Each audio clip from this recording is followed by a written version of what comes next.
queria que você falasse um pouquinho mais sobre essa questão da perspectiva imanente e extramoral. Isso é importantíssimo para entender essa leitura de Nietzsche. Imanente, porque ao longo da história do cristianismo, Deus sempre foi colocado como o grande outro do homem, né? O antagonismo. Então, ou seja, se um homem é falho, Deus é perfeito. Se o homem é finito, Deus é infinito.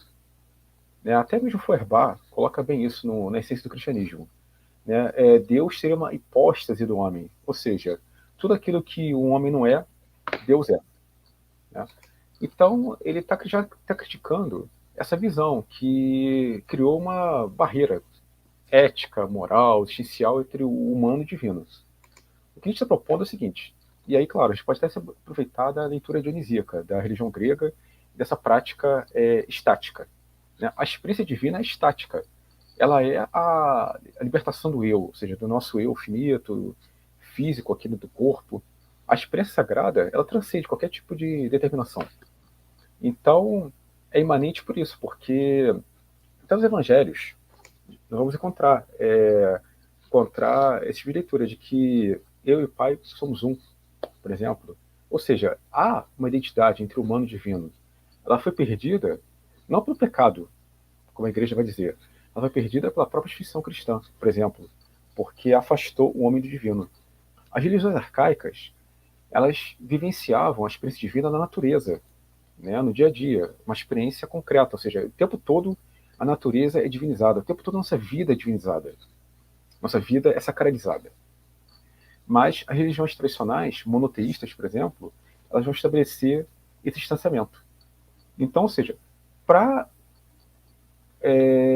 ser possível que a vida humana consiga alcançar o divino, não depende da moral, depende de normas, de prédicas, depende do coração, do afeto, do amor. Né? Ou seja, a conduta mais singela e singular, ou até mesmo a capacidade de contemplar a natureza, ou perceber a alegria de viver, são muito mais impactantes a nível sagrado do que a adequação do homem a normas. Então, essa experiência divina que a gente está colocando, ela não depende de regras, não depende de instituição. Né? Ou seja, não depende de mediações. O problema é que a instituição cristã, ao longo da história, ela criou uma série de rituais, barreiras, para estabelecer a conexão do homem com o divino. Não tem nada disso, não tem mediador.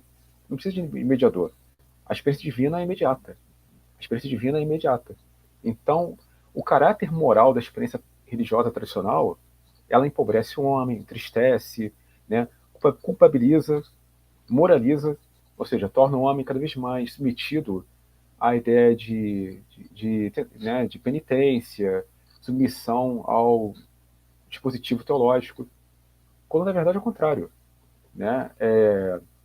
Tudo aquilo que é criado de maneira antinatural, o pecado seria uma criação antinatural, inclusive, ela não existe na natureza, o pecado não existe, o pecado é uma fabulação teológica para dominar o homem e moralizá-lo. Quando o homem reconhece que Deus está em tudo, Deus está presente em tudo, uma relação monista, inclusive, você rompe essa barreira normativa. E, ou seja, então temos a base, né, de uma prática extramoral. O extramoral não quer dizer que você vai fazer tudo que você pode, tudo que você quer. Não é uma liberdade plena, uma prática liberal, digamos assim. É no sentido de que a gente reconhece que se a potência divina está presente em tudo, então, ou seja, eu vou amar todas as coisas. Se eu amo todas as coisas, me reconheço no mundo, me reconheço no outro. Então, é uma poderosa prática ética. Ou seja, a liberdade, nesse caso, não é fazer o que você quer. Liberdade seria você amar as coisas. Quanto mais eu amo, mais eu sou livre. Legal. Legal. O pessoal está chegando aí. Viu, Renato? O pessoal chega e fica escondido, não dá uma boa noite, não levanta a mão. Fica aí o convite para o pessoal que está nos assistindo, tem uma boa galera aí assistindo, para dar uma boa noite para a gente aí, que a gente vai colocando aí na tela na medida em que a gente for evoluindo. É sempre um prazer enorme a participação e a divisão dessa socialização do conhecimento. Eu queria fazer uma outra pergunta para você, Renato. Eu estou me segurando para não sair pela tangente aqui, porque eu quero ficar na espinha dorsal da tua pesquisa. Mas, quem sabe, no futuro a gente vai voltar a conversar sobre o Deus de Spinoza em Nietzsche, Não vamos falar disso agora. O Deus de Spinoza, os místicos medievais com essa conexão com Deus, que me parece que tangencia a perspectiva nietzschiana, mas é papo para outro momento. Hoje eu quero perguntar para você se essa concepção da prática religiosa para o Nietzsche, ela vai para além, se ela ultrapassa as determinações moralistas e coercitivas. Não, totalmente. Totalmente, porque, vamos lá, é claro que a nossa vida é regrada, né? Ela estabelece, né, o modo, digamos assim, legal de conduta.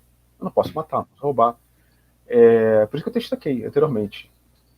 Não quer dizer que essa prática extramoral seja uma liberdade absoluta, ou seja, posso fazer o que eu quiser. Lembra até um pouco Hobbes, né? Se eu faço tudo o que eu quero, eu posso arcar com as consequências. Ou seja, se eu posso matar, posso roubar, eu posso ser roubado e ser morto. Entende? Então a prática evangélica não quer dizer que seja liberdade total, eu faço o que eu quero. É no sentido de que eu passo a reconhecer a minha integração com o todo. Então, ou seja, eu estou em todas as coisas. Nesse ponto, sim, é até possível pensar em Spinoza aqui, na relação monista. O Nietzsche coloca isso, não de forma tão precisa, né, a referência a Spinoza no Anticristo, mas é possível pensar dessa maneira. Então, ou seja, que eu penso uma prática extramoral, não porque eu tenho medo da punição, medo da lei, mas porque eu reconheço o outro. Então, é uma experiência ética de reconhecimento da alteridade. Né? Ou seja, o outro faz parte de mim. Então, ou seja, a grande comunidade de amor, de alegria, a grande experiência sagrada, ela é integradora. Ela nunca estabelece divisões, pelo contrário, ela une. Por isso que, vou pensar, então eu vou seguir a prática evangélica no modelo tradicional, eu vou ficar piedoso no meu canto, não vou fazer uma ação impúdica, contrária ao bem comum. Não é por medo, nem mesmo por mero respeito à lei. Eu não faço mal, né, porque eu reconheço a dignidade do outro, eu reconheço a beleza do outro, eu reconheço a identidade divina do outro, entende? Então, ou seja, a prática moral, ela não faz sentido aqui, porque ela não precisa de regras. Mas é o seguinte, acho que se não me engano São Paulo fala isso, né, que a lei é para os escravos. Quem reconhece a prática divina, quem vivencia a prática divina, não precisa de lei. Já está no nível de afetividade, consciência, que suprime o egoísmo, o ódio, a violência, né, a raiva, todo tipo de afeto corrosivo. Se eu vivencio uma prática, se eu estou sempre inserido nos afetos mais poderosos, eu não sou movido pelo ressentimento, que é uma coisa bem cara ao Nietzsche, né? Ou seja, a crítica ao ressentimento. Eu não sou movido pela má consciência. Pelo contrário, é amor. O amor une, né? O amor aproxima. Então, ou seja, quanto mais eu amo, mais eu quero abraçar a realidade. Mais eu quero pensar a unicidade na diferença. Ou seja, é o Rain Kaipan, ou seja, né, um no todo. Eu estou em tudo, né, e o todo está em mim. É a prática monista. Então, a prática evangélica, ela vivencia essa unidade cosmológica, espiritual, digamos assim, não no sentido, quando digo espiritual, não no aspecto de corpo e alma, é no sentido de uma experiência que não é concreta. Eu não posso categorizar, eu não posso apresentar isso de maneira, isto é a prática evangélica. Eu vivo a prática evangélica, ela é inefável. Eu posso até encontrar, por exemplo, lampejos, ou seja, a prática evangélica pode ser assim, pode ser dessa maneira, mas eu não consigo fazer um caminho, não é um caminho traçado, não tem nada pré-definido, ou seja, não é uma fórmula, é um modo de vida. Então, por isso que não é uma moral, por isso que não é uma prática coercitiva, é algo intuitivo. Né? Ou seja, talvez um aspecto a gente possa localizar de imediato, então é o amor. Esse amor que integra, ou seja, não é um dever de amar, não é uma posição para amar, tu deves amar. Ou seja, eu amo porque eu vivo, eu amo porque eu reconheço o outro como um filho de Deus, digamos assim, Deus entre aspas, nessa leitura de Nietzsche.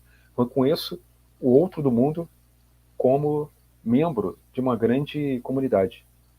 Ou seja, é um caráter político, inclusive. Dá para pensar dessa forma também. Legal.